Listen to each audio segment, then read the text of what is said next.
السلام عليكم ورحمة الله وبركاته. النهاردة إن شاء الله هنتكلم عن أشعة الكتف. هنعرف إيه هي أشعة الكتف وإمتى بنطلبها وإيه الأوضاع الأساسية اللي بنصور بيها. يلا بينا نبدأ. قبل ما نعرف مع بعض إيه هي أشعة الكتف، خلينا نعرف إيه هو الكتف. الكتف هو واحد من أكتر المفاصل المرنة في الجسم، وبيسموه كمان شولدر جوينت. بيسمح بحركة واسعة جدا في كل الاتجاهات، علشان كده هو من أكتر المفاصل اللي ممكن تتعرض للإصابات.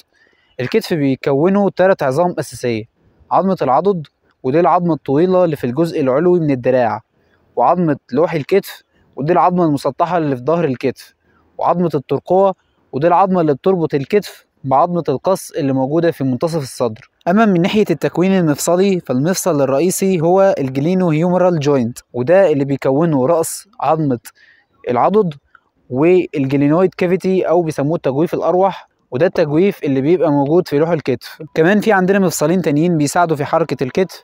أول واحد وهو الأكروميو كلافيكيولار جوينت، وتاني حاجة هو الستيرنو كلافيكيولار جوينت. أما فايدة الكتف فهي إنه بيسمح للدراع بالحركة في كل الاتجاهات تقريبا، الرفع والدوران والجذب والدفع، وعلشان كده أي مشكلة فيه بتأثر جدا على الأنشطة اليومية العادية. بعد ما عرفنا إيه هو الكتف، خلينا بقى نعرف أشعة الكتف. هي فحص بالأشعة السينية بنستخدمه لتقييم حالة عظام ومفصل الكتف، والفحص ده بسيط وسريع، وغالبا بيكون هو أول خطوة لتشخيص أو إصابة أو ألم في المنطقة دي.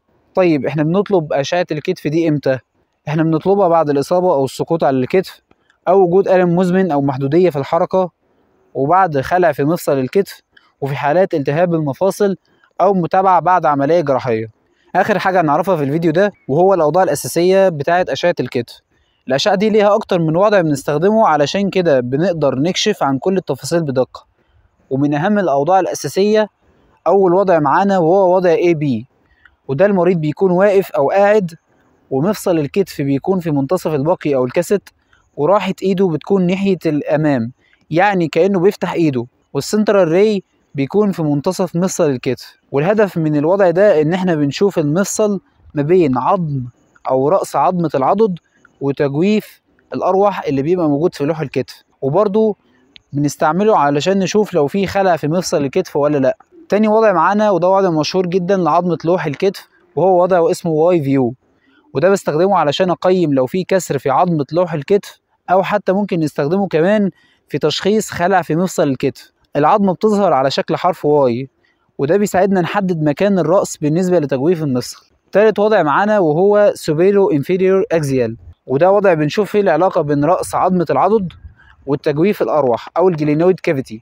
مهم جدا لتأكيد وجود خلع في مفصل الكتف أو تغير في طبيعة الجلينويد كافيتي. في حوالي 3 نصايح أثناء التصوير، وهو إن أول حاجة لازم المريض يخلع أي حاجة معدنية حوالين الكتف، وتثبيت الوضع بيبقى مهم جدا علشان أتجنب أي تشويش في الصورة.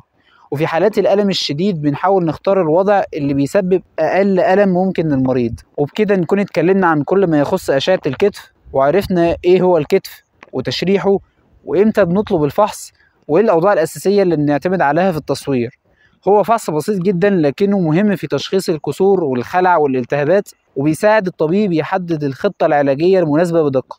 لو عجبك الفيديو يا ريت فضلا وليس امرا تدعمني بلايك واشتراك علشان توصلك باقي فيديوهات سلسله فحوصات الاشعه السينيه. واستناني الفيديو الجاي ان شاء الله، والسلام عليكم ورحمه الله وبركاته.